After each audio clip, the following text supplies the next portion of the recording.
Hi, I'm Derek Mountfield and you're watching Toffee TV. Welcome to Toffee TV. It is me, Ped, it is Baz. We've got Paul in from Match for the Day. That's it. And we'll be talking more about that later. Don't worry about that for now. It's better than Match of the Day, Yeah. that's all you need to know. It's better than watching Everton, because they're crap. It's the final word. Everton 0, West Brom 1. Another utterly depressing day at Goodison Park, Baz. Yeah. There you go. Happy It was days. grim, wasn't it? Really. Yeah. I had 20 Scottish fellas bladdered sitting on me, and they were even more angry than I was. So that was quite eventful. Excellent. Sounds like a winner. Sounds like you're in Blackpool. I was nearly said Blackpool would have been better, but it wouldn't. No. No disrespect to Blackpool. Loads of disrespect. It's an absolute dive. And if you live there, I feel sorry for you. They're the opinions of Peter McPartland, not of Toffee TV, who loves Blackpool. Next. I don't really. It's crap. My pleasure beach is going right down the neck. I'm in one of them. Ever since Ian Holloway left, it's just gone down the neck.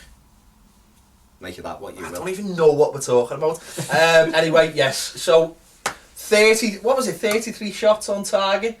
Not on target. Well, on goal. It Anyway. was the most, apparently. The most in the Premier. According to Ben Foster, who was laughing at that. There was a record set by the most shots, he tweeted. And ha ha ha. Yeah.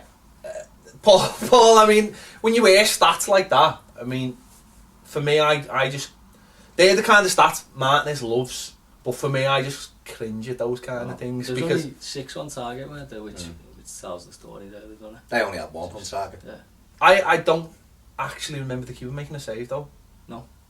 So, Yeah, keeper. yeah. The only one he kind of struggled with was the Lennon one that got deflected, and he'd done it for the cameras. He could have caught it, but he pushed it over the bar. There's a few blocks and stuff, weren't there, first half an hour maybe, but after that it just fizzled out. Anyway, they weren't even under pressure. No, it's just, for me, it was probably the worst thing that they never really seemed to be under pressure second half. Do you know the way I was actually amazed? The first 10 minutes we started really well. We had loads of intensity. Lennon roasted the left side a couple of times. McLean. Got to McLean on the other, Chester, the other fella.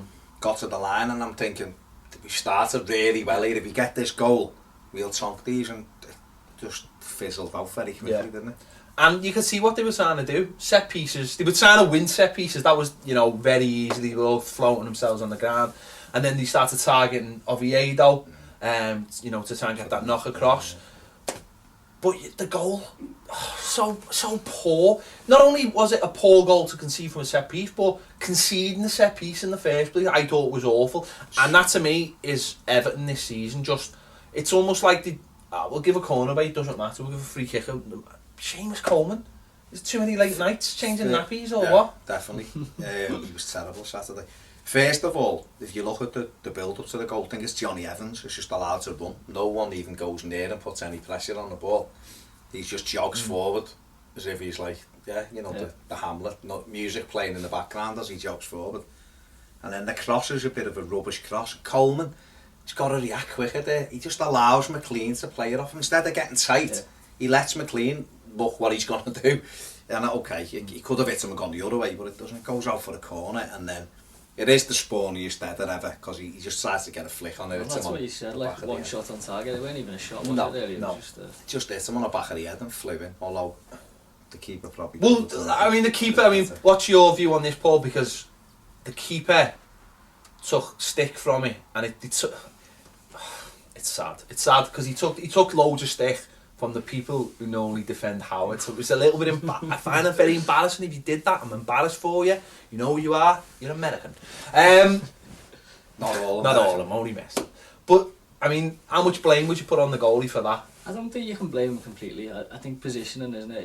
If he was in the right position, then it was probably he could have just caught it. But I don't know. I just think that's not the main issue. The main issue, we probably should have gone on to win 3-4-1 after that anyway. But I think blame him. A lot of people will probably say, if it was Howard, we would have blamed him. And you can see by the goal that a lot of goals mightn't have been Howard's fault. It might have been the defence's. Go on, Baz. But we just sum up the goal on Saturday. I think he probably could have done better than what he did do. Of course he could. His positioning could have been better, but I've watched it. again, and because at the time, I've kind of blamed him. Yeah. For the lad next to me, it was a mistake. It looked as though he could have done better for it. I've watched it about 5 times. And the more I watch it, the more of a fluke it is, because Olsen goes up for a flick on it, hits him on the side of the head, loops to the only place where no one is. Yeah. And I've also got an issue with why is Rondon allowed to run in and no one even... I know it's in anyway, but if it wasn't in, he had a tap in, no one even went... And why haven't we got men on the post? No, well, old-fashioned thing that we all would have done, we were all taught. We do it in some games. If you think of Norwich away, Barkley's on the post. Yeah. We had 2 men on the post. Then on the weekend, we didn't have anyone on the post against, and that's the only way they were ever going to score was a set piece, wasn't it? Yeah. And that's to me, it's just basic defending. Yes, the keeper could have done a bit better. Coleman should have done better to prevent the corner, and someone should be marking Rondon, not allowing him to just run in or mark them.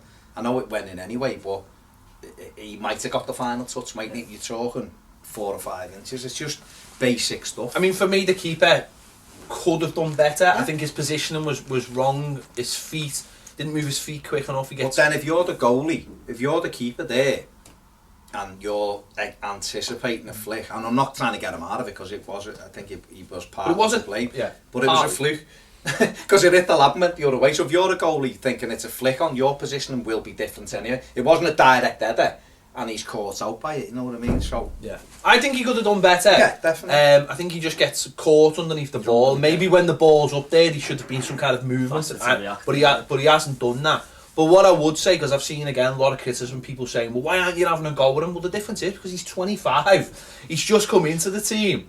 Like, should we be terrible fans if we just started jumping on a goalie? And it's like, this is what people don't understand. Howard's 37 next month. He's finished. Go. Honestly, just go, because I just want him to go. You know how much I want him to go, don't you, Baz? You haven't said, to be honest. No. I don't know why you haven't said more. But you can't jump on Joel because he's like it tweeted on Saturday. Yeah, even if he is a fault, he's still 62 mistakes behind Howard, isn't he? So, you know, you've got to. That is a conservative estimate. Well, exactly. You've got to give the lad games. Yeah, the sad thing is, after Bournemouth, I think the manager might. It's kind of. I hope I'm totally wrong, and I hope he just thinks you're just going to leave him now, because he kind of hinted on Friday that Joel might be ready for a run. I'm just hoping he looks at that and just thinks, like, we just go from there. But it's almost like a get out of jail free card to go. Howard's fit again. Joel made a mistake against West Brom. Yeah. You're back in at Villa. Do you reckon Joel stays in for Bournemouth then? Yeah, I don't think. Yeah, because he's played in the cup games. I don't think there's any issue this weekend. Watch him play Howard now on Saturday. The way I look at it though is, Howard for me, he's got 12 games left of his Everton career. There's no point playing. And so there's no point just playing. Just dished on him.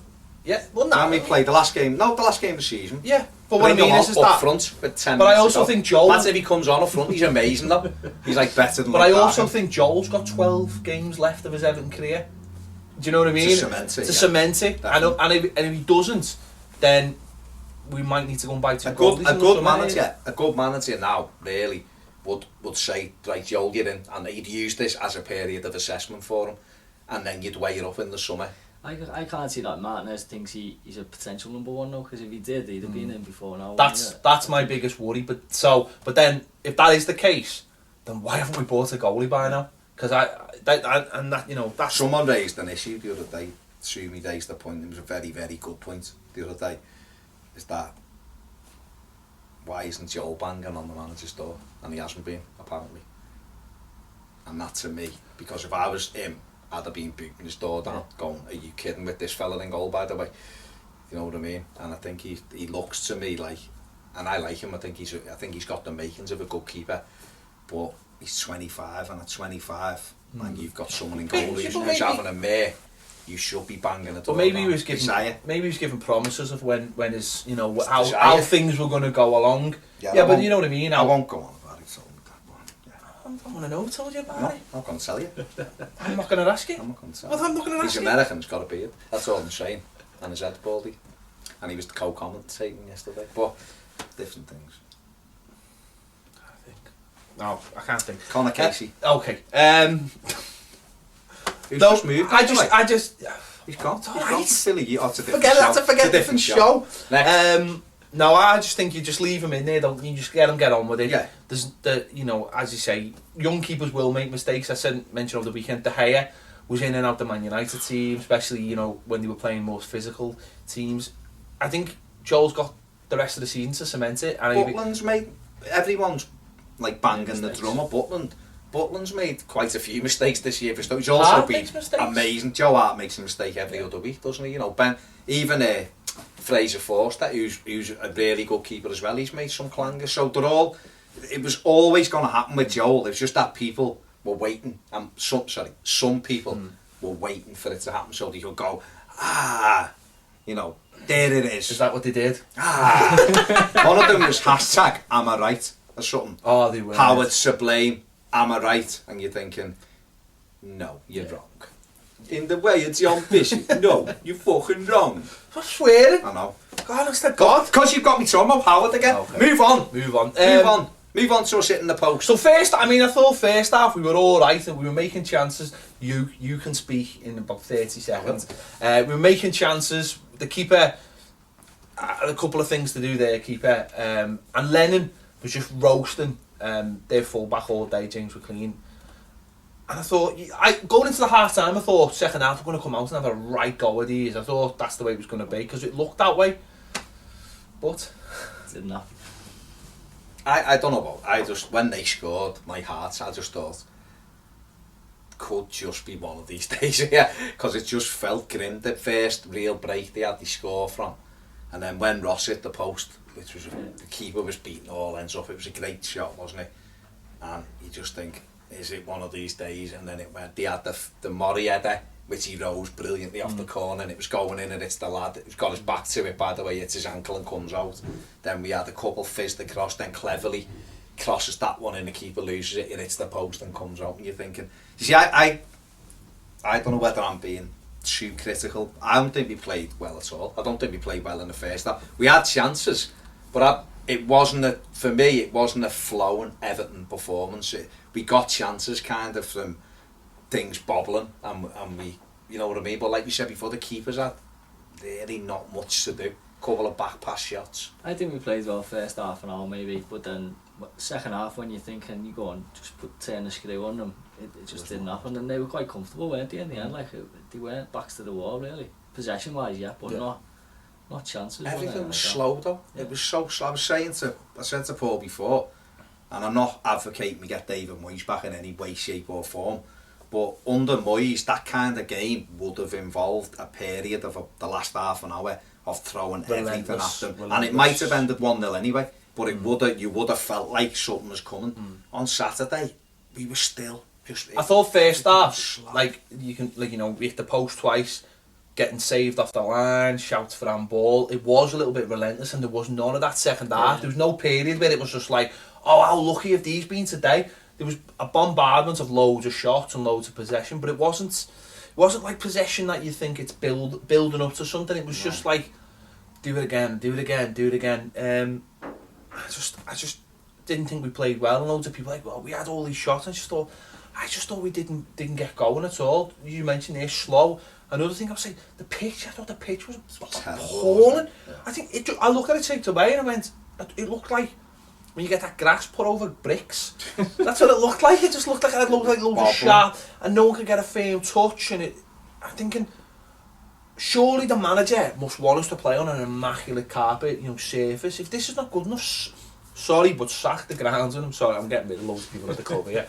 But make sure it's perfect, the surface. I think you need the bottom. It should have been soaked, because there was one in the first half where we were unsurprisingly knocking it back to our centre halves for no reason at all, and it was bouncing. Jagielka's trying to get hold of it, it's hitting them and bobbling away, and you're thinking, well, how's it bouncing so much?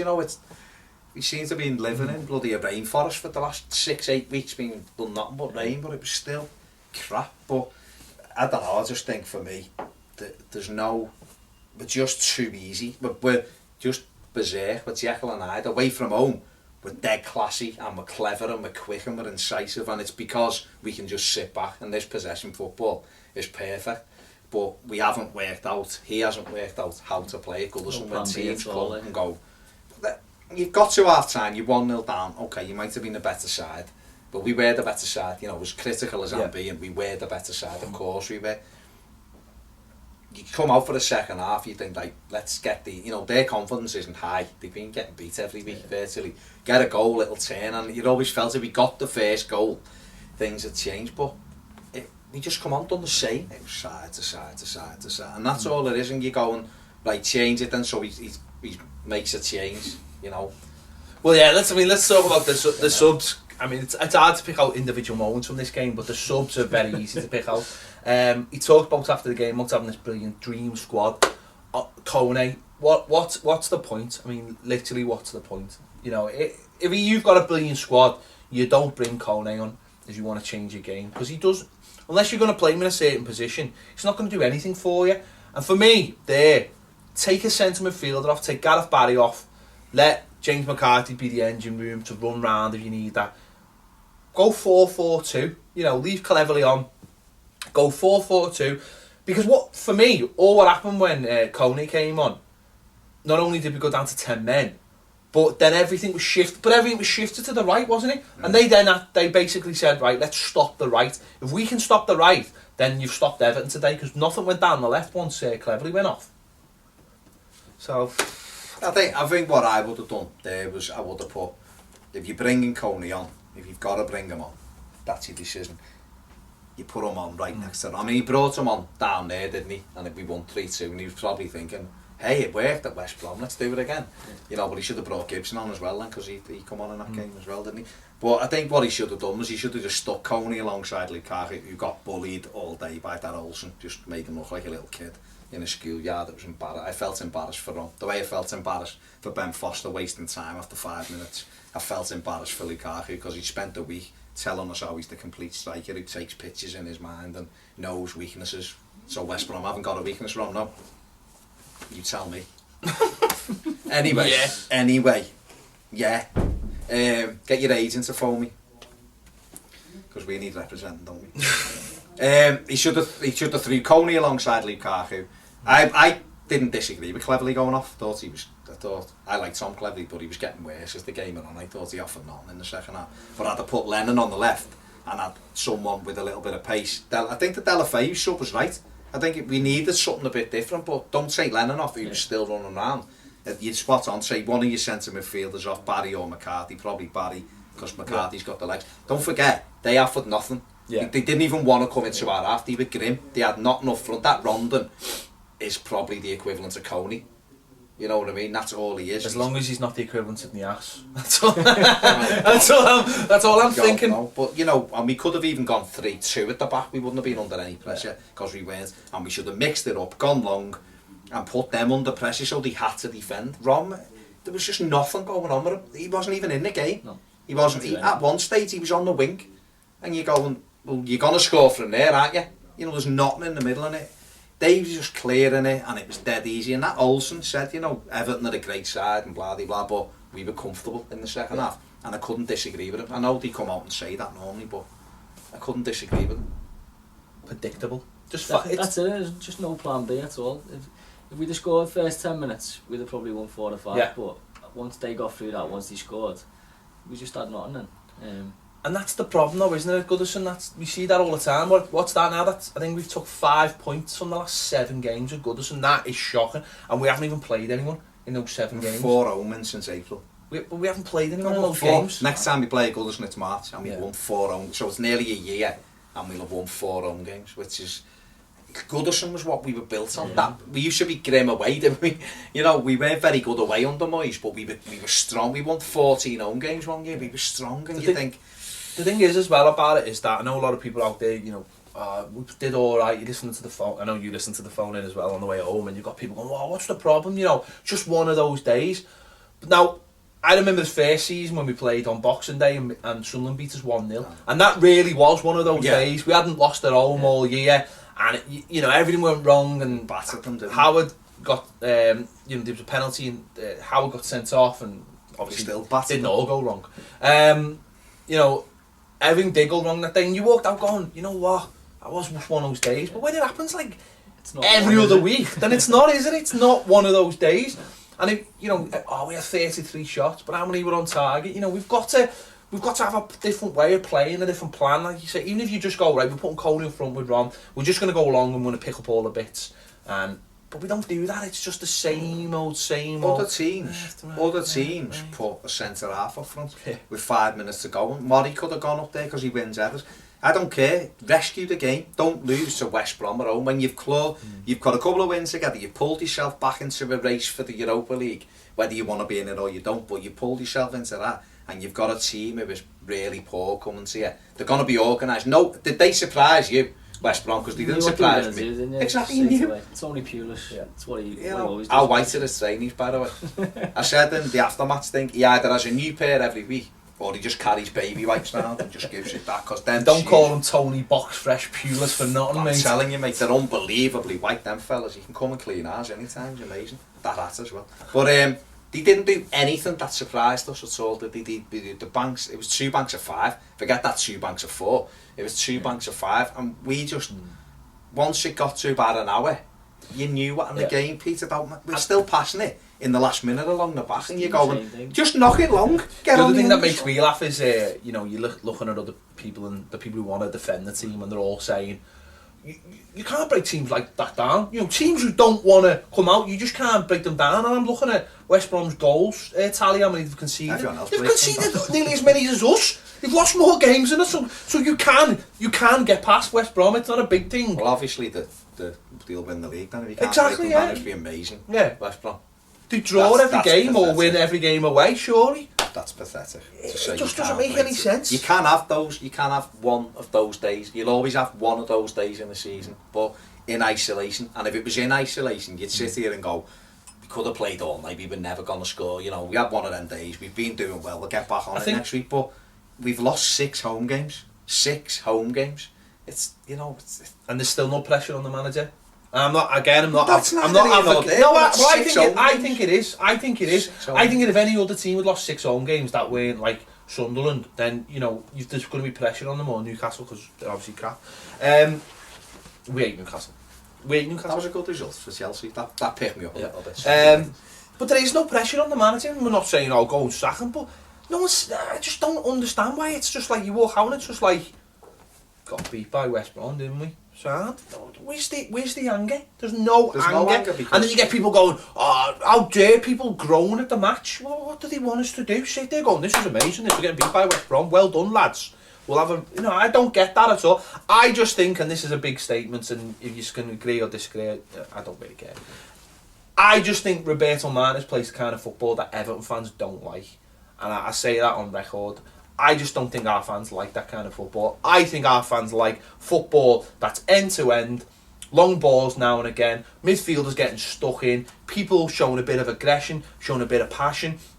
And after like 10 minutes, you just see our players going, bam, bam. But I just think fans just go, yeah, another game of this. I mean, I don't know. Agree, disagree, Baz? Some people like it. As we were reminded in the week. Do you agree though? Do you agree that this is not the kind of football? I don't like it. It bores me. It bores me silly. Sat there, I was bored out of my mind. I think when it works, I like it. When it is a bit more tempo. I think first 10 minutes there was tempo there, and you, as you said, we were thinking, yeah, they're on this today. And I think that's the thing. You can see when they're on it, and you can see when it's not going to happen, and they just keep doing the same thing, and it's slow. I think when they put the tempo to it alongside the passing, I think it works for me and I like it, but too often that does nothing. I just think for me it's too slow, so therefore it's boring. So there's nothing. I don't want to see. I don't care if Everton have 700 passes. I'd rather Everton have 250 and win 3-0. Yeah. But I think sometimes they do, when they add that intensity to it, and they do sometimes. It's good. Yeah. No, I agree. But my problem with it is, there's the plan B. There's no intensity. Plan B still slow. Yeah. It's just like it's just slightly sped up. It's just like times 1.5, and like you're on the skybox. I want plus 30. I don't want plus 2. It's just I can still watch it. It just means I just think you've just got to mix it up. The best teams mix it up, and they're quick but if it's not working, you adapt and you do something a bit different. So Everton never adapt. They just do the same. They just do the same, and they just do the same, and it's almost like if you keep doing it, it'll come off at some stage, but it doesn't come off, and it's teams know. Like at home to Arsenal, I'll fancy us because they'll come and have a go. So I'll fancy us quite happily against Arsenal at home. I'd fancy us to beat United 2 or 3 at Old Trafford, no problem. Got no problem there. They'll come and have a go. Southampton will come down to Goodison and have a go. We'll beat them. we'll struggle against teams like Watford, they will sit in. You know, Villa just got beat 6 by Liverpool. If they just defend properly, we'll be knackered. They can't No, they can't, so we'll win 5-0. They can't defend. But, you know, there's teams where... It still relies on us hitting the target, though. Well, it does, but we have been good, haven't we? We have scored goals. No, I've got no problem with us away from We've home. got to mix, at home, we've got to find a different way of playing. Otherwise, we're always just going to be doing the same thing. We done this last year. It was like a carbon copy last year, and only when he changed it a bit last year, he put 2 up front against Newcastle, and we were direct, we battered them, and then it was like, oh, this is boss this, and that's what happens when we go a little bit more direct, and it comes off. The players seem to like it. Lukaku loves it. You know, when you get someone up and speed it up, there's nothing wrong with having 2 ways of playing, but for me, it's just like, that's the way we play, that's the system we play. I'm never changing it, so get used to it, and you're just a bit, everything from, I don't know, I just think if you want to get, if you want to start getting the crowd involved in games, I think there has to be an element of passion, rough and tumble, and I just don't see it. I think you get the ground, the first 10 minutes we looked alright, we should have scored really, and if we had, we probably would have won like 5-0. But after that, it went back to type, and the second half it goes back to type. The changes are just to keep continuing what you're doing. They're not to reinvent. You know, you look at it and go, right, the only way we were getting in on Saturday was round the back of the fullbacks, which we were doing all day. And I just thought, what made it worse was McLean should have just gone, right, it's one trick, but you'll get him sent off eventually because he'll just kick Lennon or bring him down for a penalty. So keep doing it. But he didn't. He just, and you just think that first half took Lennon off. And then took Lennon off.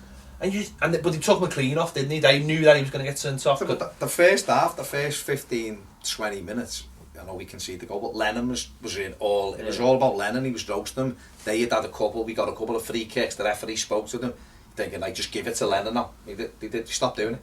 They stopped giving him the ball and went on the other side. And you're going, give it to him because he's destroying them. And he didn't. It went over to Oviedo and he was trying stuff over there. And the problem Everton had on Saturday was they just had loads of bodies. Ross would get it. They had 3 men around them. He was trying to slalom through them. They were diving in. And it just become a wall of bodies. And that's why people are going, it's hard to break that down. It is. So what you have to do is you have to change it. Because it's not working. Yeah. You know, and you've got to have balls as a manager. You've got to go, we're getting beat. This isn't working. Right. Yeah. Forget what we've done all week. Let's just bang it up. Get it long. Let's get people around. Play on the edge of their box. Knock it into Coney, let him use his body, let Lukaku run off him, get Lennon in down this side, get Delafeu in down the other side. That's where like you come away saying it's one of them days. It's one of them days if you try everything and you still can't break them down, but we didn't do that. We tried what we do. That didn't work, but we tried the same thing again and again and again. So it's not one of them days. It's not, is it? It's just another one of them days. That's what it becomes, isn't it? And I think for teams to grow, I watch like the teams at the moment at the top. And I tweeted this morning, I think, because I got up and I tweeted me motivational level for work this morning was Coney out of 10, you know, which basically not if you've watched my thing. Was the fact that the 2 best teams that I've seen at Goodison this season were Leicester and Tottenham, and they were the 2 most hard-working sides I've seen at Goodison. They ran the socks off. Everton don't look fit to me. They get to about an hour, and it just seems to drop off, and you just think, why haven't we got any intensity anywhere? We only kind of had it for a bit when Bezic was in, and McCarthy like runs around. But Tottenham are an embarrassing Everton at the moment, and that's one of the reasons why I want them to win the league, because I think they're embarrassing Everton. They've got players very similar. You know, there's a big iron over Kane and Lukaku. Yesterday with 2-1, yesterday when they were 2-1 up. I'm watching Kane on the edge of his own box, break stuff up, and then bomb on. I'm watching Lamella, who I'm told's like lazy and stuff, surging through. I'm watching a player like Dyer, who struggled at right back, being put into centre midfield, playing brilliantly, breaking stuff up. You know, we've got 3 centre halves there. That could be a position John Stones going to, but I for 1 minute would never think that Martinez would do something like that with John Stones. I don't think it'd be in his world to even think about doing that. But he just run and run and run. And he went, you know, Man City bring that game back yesterday to 1-1. Everyone's thinking City will win this. No, Tottenham, just the mentality's there. But the manager's just got them running through brick walls. And I don't see any Everton player running through brick walls. And I include Ross Barkley and that, I include Romelu Lukaku. All of them, none of them strike to me like they would die for each other, and that's what I seen from Spurs yesterday. I'm sorry, but this Everton team just haven't got it, and that comes from the manager, and I'm afraid he just hasn't got it. And people want to slag Moyes off. That's something Moyes had in abundance. That is teams. I was looking at a stats thing before. Top 5 teams to score in injury time. Everton were 5th, and most of those goals I would say were under Moyes, because we will always go to the end, always keep teams under the pressure to the point that they just couldn't handle it anymore. And I don't see it in this team. I think that comes from the manager personally. We're just an image of him, aren't we? We're like calm and we pass it around. That's Nice. great. Nice. I looked at someone done the stats on Saturday morning about the fouls. Unsurprisingly, we're top of the least fouls committed by Everton. Yes, fair play league. Yes, I think that's what he's going for. Europa League, for getting through the fair play. And it's all of that kind of stuff where you're thinking, you've got to be more than just a nice football team that passes it round. Yeah, when it works, like you said, it's brilliant. Away from home against Stoke, we were marvellous. The passing was phenomenal. Hey, it was fantastic. And at times it works and it looks really, really good. But there's too many times for me where it doesn't work. And our win box will show you that. How many games we've won. We'll back that up. The fact that you can't be that way. Tottenham will have that. They'll have that mix. Kane come down to Goodison and was crap. But you know what? He didn't stop running all day, the kid. He ran everywhere. And Everton marshalled him. He didn't look like a threat. He had one shot early on at the post. Didn't really do much in the game, but he worked hard. Lukaku doesn't have that. No. And I'm not just jumping on Brom's back, but there's so many times he doesn't look arsed. He just walks around the pitch. Like you said, Barkley will do the same. Other people. The only one who looks like it matters to him is Aaron Lennon. You know, and that's another reason. I mean, I'm not criticising Brom or Ross. It's just. I just think it's not in them. It's just not in them. It's not being introduced to them.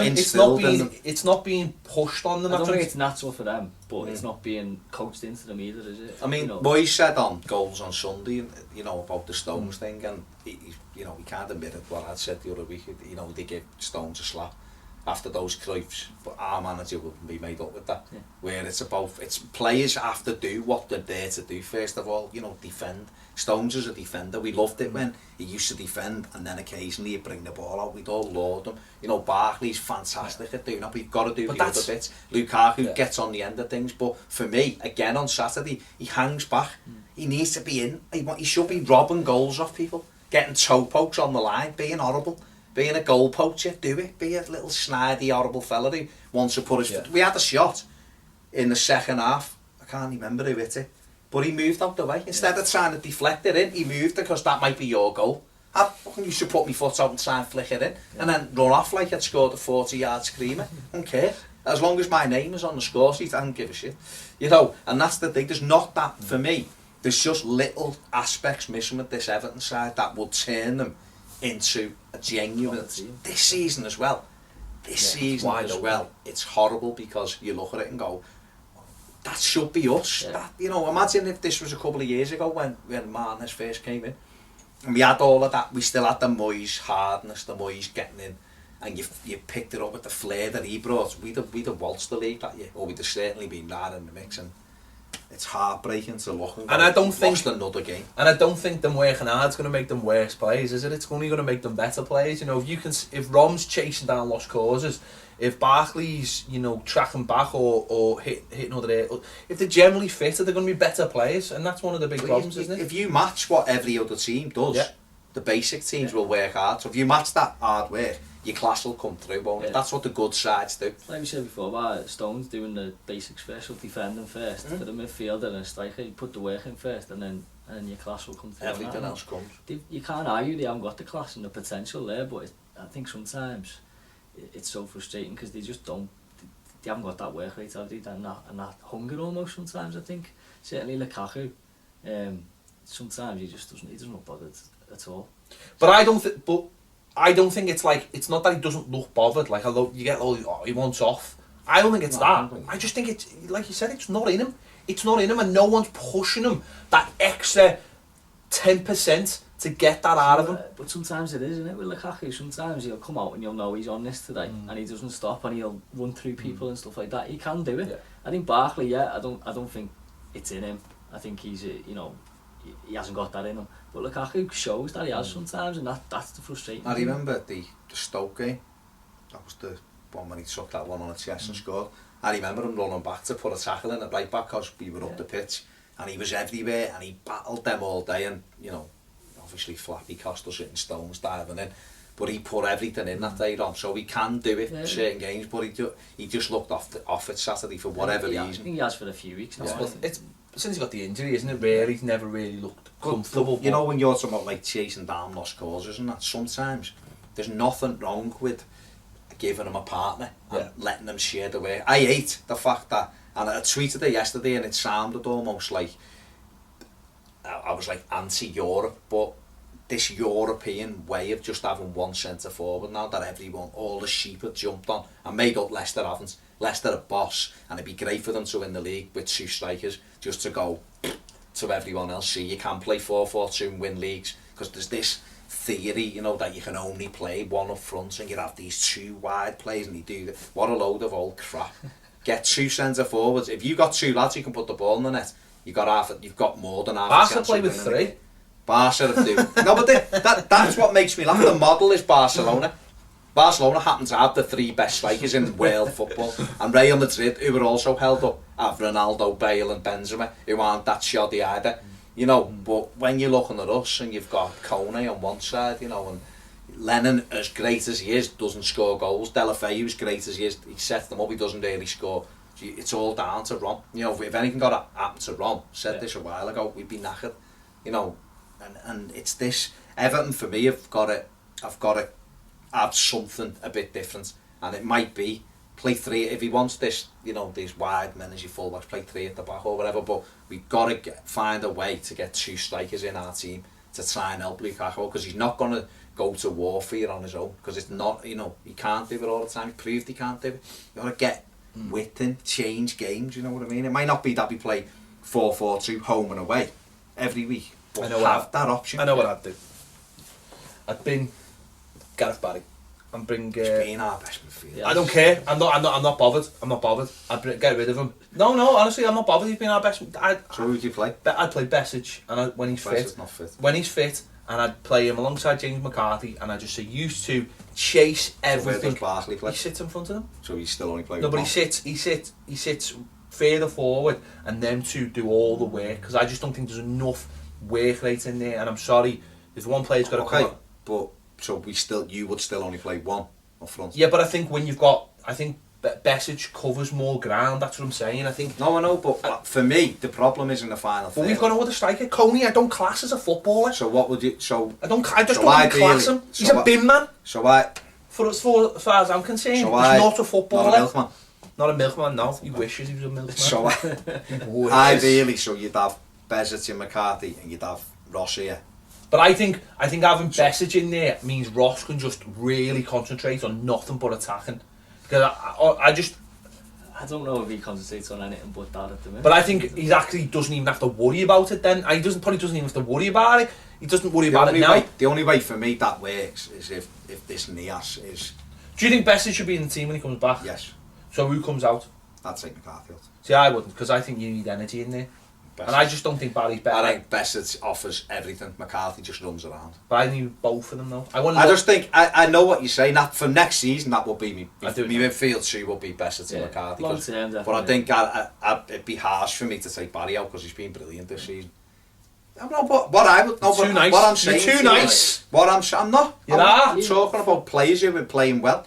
I'm saying if this Nias is... You're trying to make out the Coney's a milkman when he's a bin man. You're just too good. You're pushing him up. You're pushing him up on a platform of milk. If Nias is good, as good as what he might be, and he can play off that left, then we've almost got two strikers in the side then, and that will help. We almost have to shift over.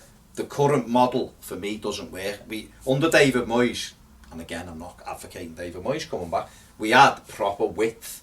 So even when we had Cahill or Fellaini in the Barkley role, if you want to call it that, and the thing about Moyes is he never ever had the centre forwards to call his own. We had Yak for 1 year and he got a terrible injury. But we always had width on both sides.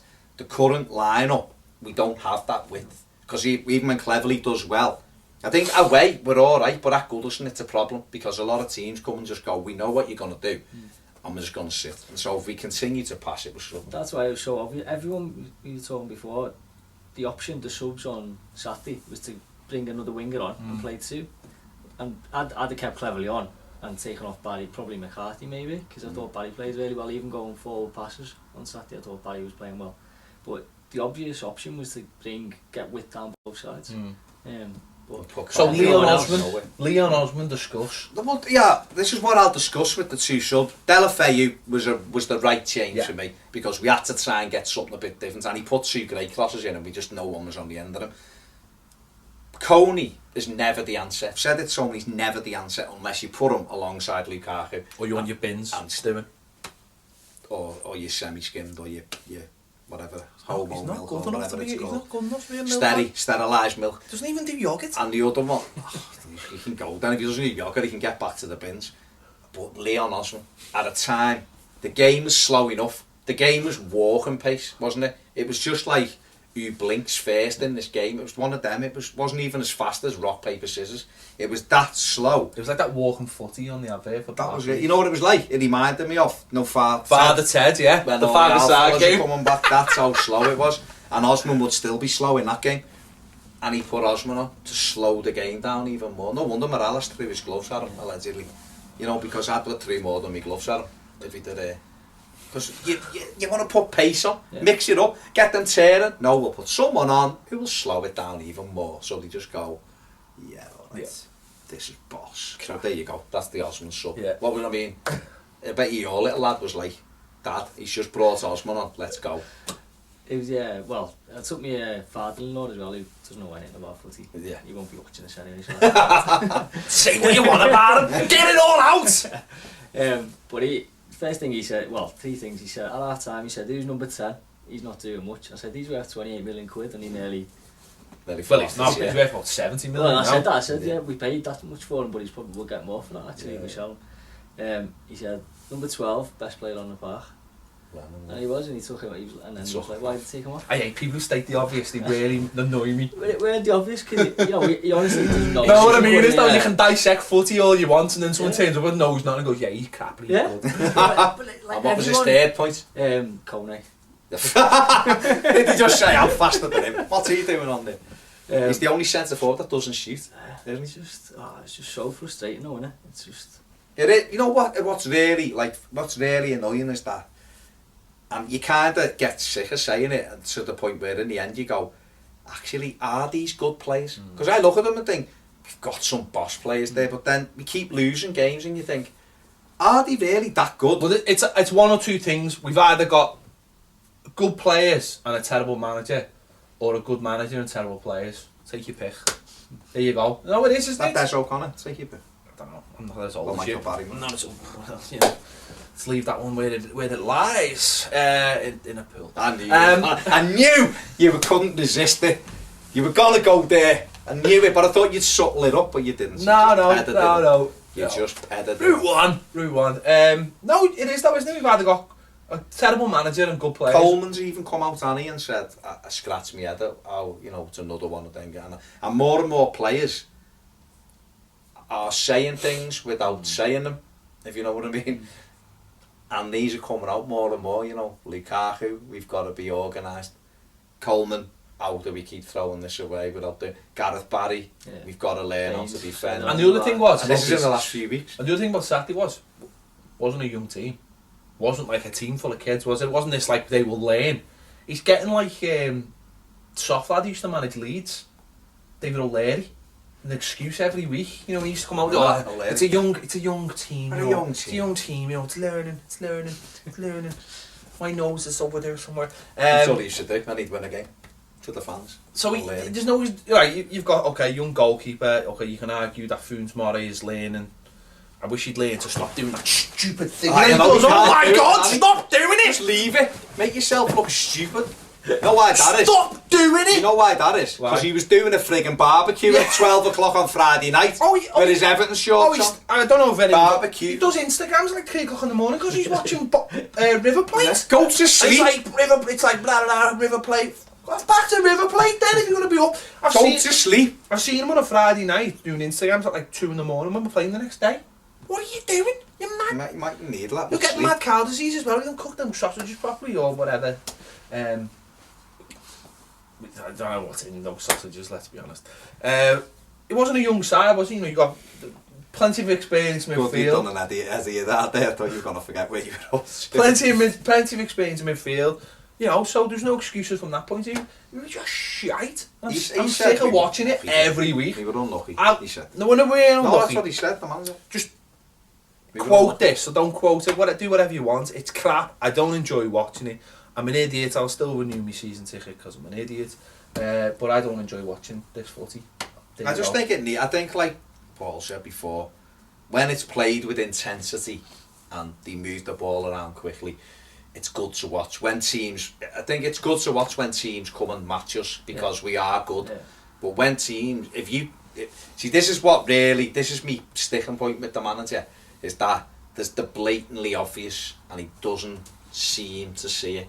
And that's what frightens me about him, because you've got to have more than one way of playing. You've got to. Otherwise, Saturday continues to happen, and it continues to happen. You know, and he's 7 seasons in the Premier League. So nothing should be a surprise to him. Yeah. I don't know which is worse, but he's either too stubborn to make the changes, or he doesn't even see what needs to be done anyway. And I don't know, neither of them are good. I don't know which is worse. Some fella said on the radio on the phone, and listen, this could be a load of bollocks, but he come on the radio and said he sits next to the dugout. The manager doesn't even consult with Graham Jones, and Graham Jones does the subs, and Martinez doesn't even look at him or go through it now. Yeah. And then you think, well, maybe they're pre-planned, but then you blink once for a runner. Imagine if they are pre-planned, then that's even more. No. But that's even more bizarre. No, but I think they will be 7 of them. No, what I mean is though, it'd be like, well, if Cleverly comes off, on 52 minutes it's not going well, revert to 0.2.4. I'd tell you what though, he was quite adamant that he said, I sit there every week, and he said they don't. He said Glenn Jones gets up and just goes you, and that's it. You know what? The other thing that frightened me about Saturday, apart from the 20 Scottish lads who were terrifying. What was a bit mad was they had Baines, Osman and Kone warming up vigorously like they were the 3 coming on, and the Gladys Street started singing his magic, you know, and then the next minute Delafeu comes on, does one run and then takes his trackie off, and you're like, right, has he just refused to warm up, or have you just gone, oh, the fans want Delafeu, so we're going to put Delafeu on? And that was a little bit weird to me, because the other 3 were coming on. Baines was coming on, he was sprinting up and down the line doing his final stretches, and then Jerry comes on and you're like, what's going on there? Aye, I must admit I'm not in the Martinez out camp properly, but the longer this goes on, it's just more and more questions in it. It's just, I think it's definitely good. There's good things about him, isn't there? There's no question about it. He looks great in the suit and all that. He's introduced. Maybe he wants to wear like white shoes for the season, see if that works.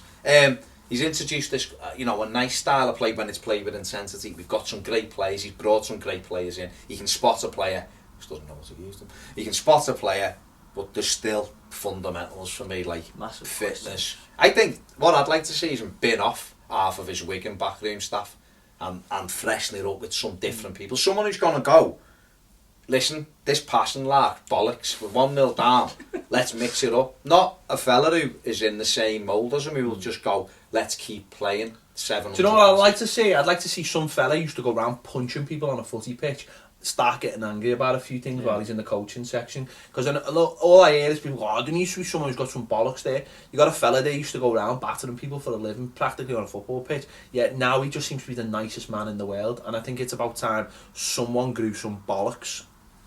I think more. Yeah. And also, I think a few of them. I'd like to see a few. I've heard this also mentioned, the likes of David Weir and Alan Stubbs used to make themselves known, and I think since we've lost those people at the club, it might be just too nice, and it might just be all too. We've said this before.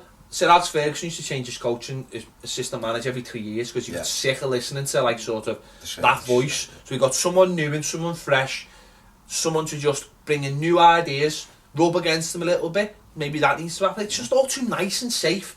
And while there's no one running the club, and you've got, it's just, and then you've got dickheads coming and putting articles, you are, on the Echo saying, no, I won't, whoa, shut up, you. Everyone's entitled to their opinion. No, everybody. No, not when they're talking bollocks, right? It's their opinion. You can't diss someone else's opinion. That's I'm how not dissing. That's how you've just done a bloody good.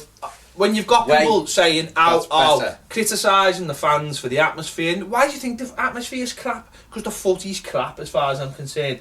Get the footy better. Someone was saying to me yesterday, look at the Arsenal fans. They were 1-0 behind, and look at them. They're going for the bleeding Premier League. And to be honest, sometimes Arsenal are ruthless, aren't they? They are ruthless. The thing what I would say is, first of all, I want to address people saying Delafeu was booed when he come on. No, they were. No, he wasn't. They were booing the fact that Aaron Lennon was getting taken off. They weren't booing Delafeu. Sort your world out. Secondly, I want someone in, like you said, maybe a David Weir to come in at number 2, or I want Peter Reid, to be honest with you. Just I don't care. Remember Moyes had Jimmy Lumsden, who literally didn't do anything. Just had a bat. He just had grey hair and wore shorts, and he went around just playing head tennis. I reckon he's the kind of coach who just walk on the changes and just drop his shorts and go, use my bollocks. That kind of thing. With the coffee dough in his hand, still not drop the coffee. We'll get Reid in, not to drop the bollocks, because Reid looks like he's going to have you off with a gun. He's amazing, and he's like Al Capone or something, but imagine him grabbing people going, really, if that's what all you've done. It all just seems like the all old hands. And if you go back to Martinez's first season, if you take that as we were really good then because we still had a bit of that Moyes steel. Grit, that's what we need, isn't it? We need to sort of try and blend those two. That's it. I think it is a case of you can't. He's been with Graham Jones for 6 or 7 years now, the two of them.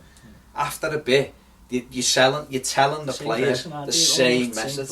That's it all the time. You've got to have someone who goes, I don't agree with that. Let's try this, and then the pair of you get the best out of the both of them. And the thing is, mate, where's that Rangers for God's sake? For all we know, Graham Jones might say, I think you should do this. Yeah. But whatever he's telling to do different isn't working hard. You just need some fresh ideas in there, because to me it just seems like it's going nowhere very quickly. Like we win a couple, and then we lose. It's like we could still win. We could still win the FA Cup, couldn't we? I mean, I know at the no, it seems unlikely because we are the perennial bottlers, Chokers. But we could still win an FA Cup. We could still finish 7th in the league. It's only a win, 1 win off, and then. But there's the other side of that is we could go out at the weekend to Bournemouth and we could finish 12th, and then where are we? We're 2 years on from finishing 5th, and we've gone from 5th to 10th to 12th, or if we finish 10th again. Have a look at David Moyes' record. He had 2 years and 11 outside the top 8, and more often than not it was the top 5 and 6. I think if you finish worse off one season like that, then you have to be sacked. It's as simple as that. Simple as that. Don't you give someone a year's grace? Well, he has a year's grace. No, that's what I mean. So if he finished low again. Yeah, I'm saying if he finishes lower this season than he did last season, then he needs to be sacked, as far as I'm concerned. Because he's had more money than. What if we win the cup as well? We've won a cup. We won a cup at Wigan and took them down. I think to be honest, for me, if we finished 11th and he won a cup, I'd be happy to say that go again.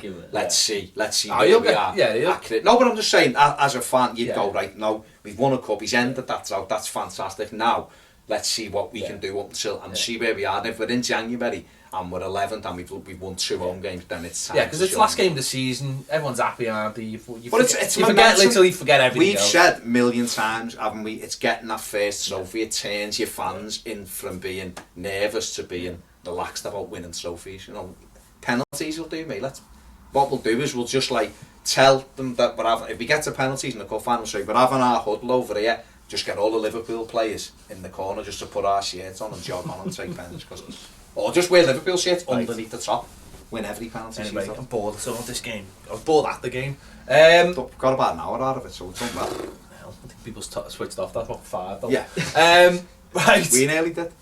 Paul, you've got match for the day coming up now. We've spoke to you previously about this. Just explain what it's all about.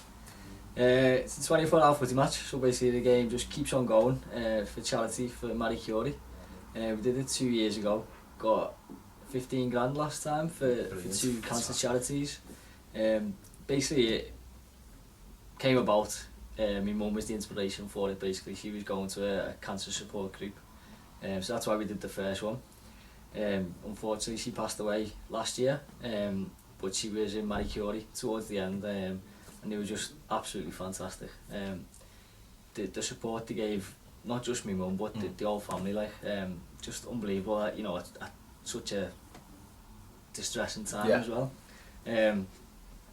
So my mum knew we were doing another match for the day, and at the time she said, "I want you to do it for Marie Curie." So that's what we're doing. So it's this Friday, which is a bit scary. So this Friday, which is the 19th. The 19th, and it starts at 6 o'clock in the evening. 6 o'clock till 6 o'clock the following Saturday Saturday evening. Players, do you need players? Have you got all your players? We've got a core squad, so we've got about 24 this year that are going to be there for the all 24, but basically anyone can come down, throw in a donation. We say minimum tenner, throw in a donation and just play for as long as you want, really. And it's at the Iron Marsh, It's which is in Egbert in Liverpool. So if you're watching this in Australia, unlucky lad, just donate anyway. Have you got an online page? So it's justgiven.com /teams/match for the day 2016. So if you're abroad, you can still donate there. Amazing.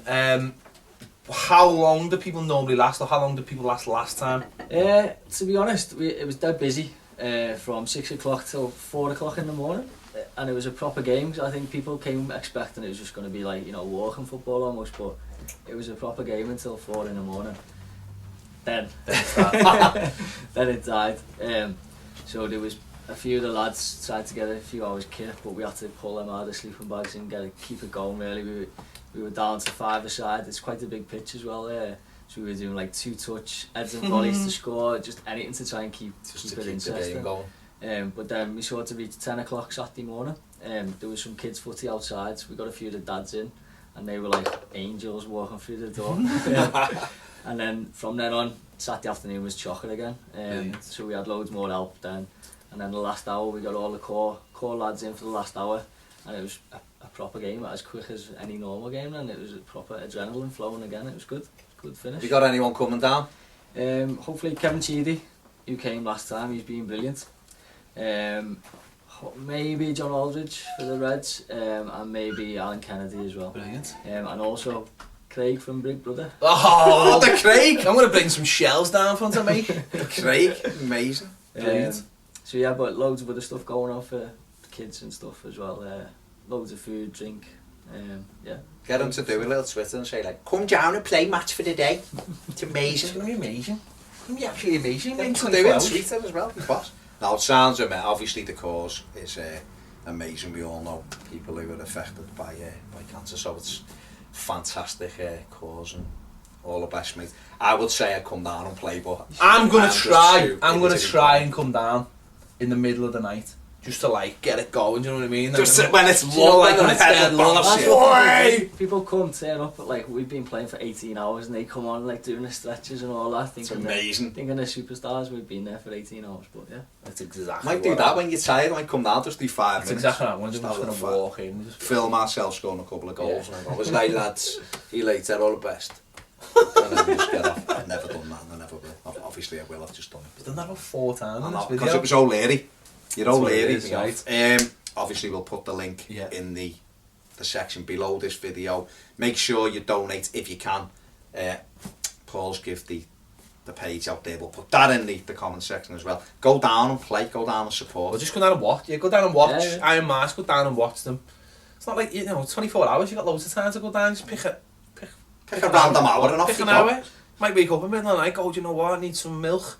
Aruna's not working. This stand's not working. Let's go and get some. Go and get some milk. And you've got cuppers as well. Yeah. Oh my God, Jack Bauer might even turn up. Pizza. 24. Friday night. Oh, I'm coming in this pizza. Pizza. Definitely There's coming. amazing pizza peddlers.